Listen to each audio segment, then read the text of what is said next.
Bismillahirrahmanirrahim. Assalamualaikum warahmatullahi wabarakatuh. Alhamdulillah wassalatu wassalamu ala rasulillah wa ala alihi wa sahbihi wa mawalah, amma ba'd. Teman-teman sekalian yang dirahmati Allah subhanahu wa ta'ala, Allah subhanahu wa ta'ala menciptakan Adam alaihi salam dengan menganugerahkan ilmu pengetahuan yang luar biasa kepadanya, sebagaimana Allah subhanahu wa ta'ala telah menjelaskannya dalam surat Al-Baqarah. Allah subhanahu wa ta'ala berfirman yang artinya, sesungguhnya aku mengetahui apa yang tidak kamu ketahui.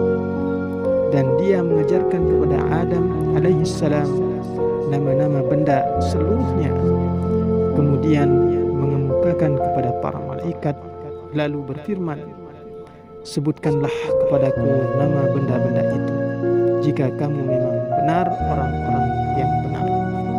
Teman-teman sekalian yang dirahmati Allah subhanahu wa ta'ala, kecerdasan Nabi Adam alaihissalam tersebut turun-temurun hingga detik penciptaan manusia saat ini.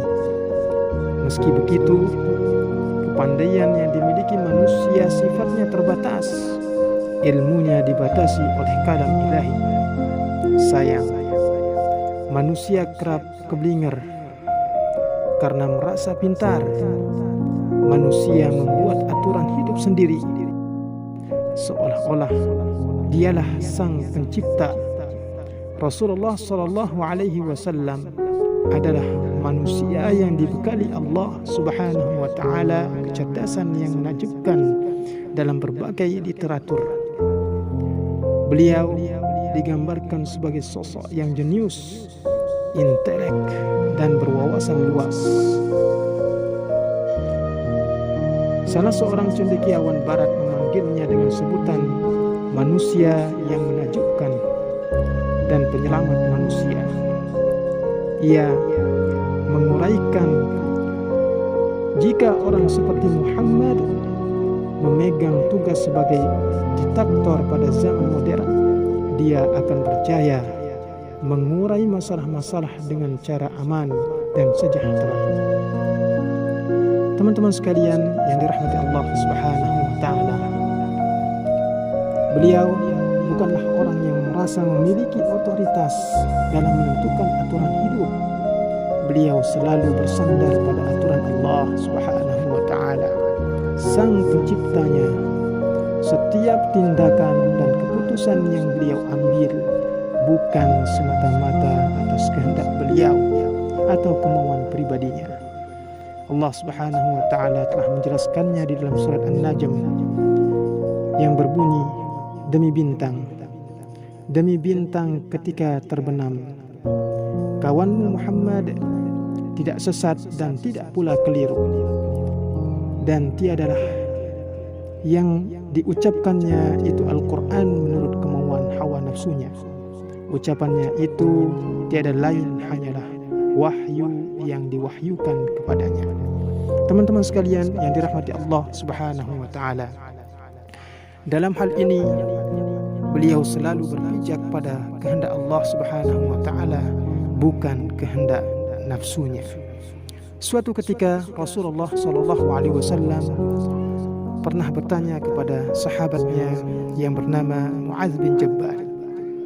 Rasulullah sallallahu alaihi wasallam bertanya kepada beliau, bagaimana cara memutuskan perkara wahai Mu'adz di saat kamu memberi keputusan? Lalu sahabat tersebut menjawab, aku putuskan dengan kitab Allah. Lantas Rasulullah SAW bertanya kembali, bagaimana bila kamu tidak menemukan hukumnya di dalam Al-Quran, wahai Mu'adz? Lalu Mu'adz menjawab, dengan sunnah Rasulullah SAW. Beliau bertanya lagi, bagaimana apabila kamu tidak menemukan hukumnya di dalam Al-Quran dan sunnah Rasulullah SAW? Mu'adz menjawab, aku berijtihad dan aku tidak sembarang dalam berijtihad. Kemudian Rasulullah SAW menepuk dada Mu'adz seraya berseru, Segala puji bagi Allah Subhanahu wa taala yang telah menolong utusan Rasulullah SAW menuju hal yang diridhai olehnya dan Rasulnya.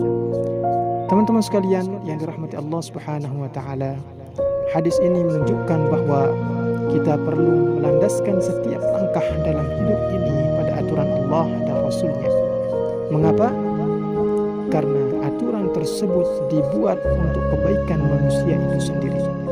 Allah lah yang menciptakan kita sehingga tahu betul karakter dan segala kompleksitas kelemahan dan kelebihan makhluknya. Jika Allah Subhanahu wa taala menentukan kewajiban berhijab bagi wanita balik, itu karena Allah Subhanahu wa taala melindungi hak dan kemuliaan para muslimah. Jika Allah Subhanahu wa taala menentukan hak waris pada anak laki-laki adalah 2 kali lipat dari anak perempuan, bukan bermaksud diskriminasi, tetapi itulah pembagian yang terbaik dalam pandangan Allah Subhanahu wa taala. Andai saja Allah Subhanahu wa taala mewajibkan orang kaya mengeluarkan zakat, bukan lantas Allah membebani hambanya, tetapi untuk kemuliaan hamba itu sendiri. Teman-teman sekalian yang dirahmati Allah Subhanahu wa taala, saat Allah Subhanahu wa taala memerintahkan kita puasa Ramadan sebulan penuh, bukan bermaksud untuk menyiksa diri, akan tetapi untuk kebaikan dan kemanfaatan hambanya. Sungguh nikmat melandaskan hidup pada aturan Sang Pencipta, karena Dialah yang menciptakan makhluknya. Dialah yang mengetahui kelebihan dan kekurangan hambanya. Hidup yang dilandaskan pada kehendak Allah dan Rasul, maka Dia pula yang menjamin kebutuhan hambanya di dunia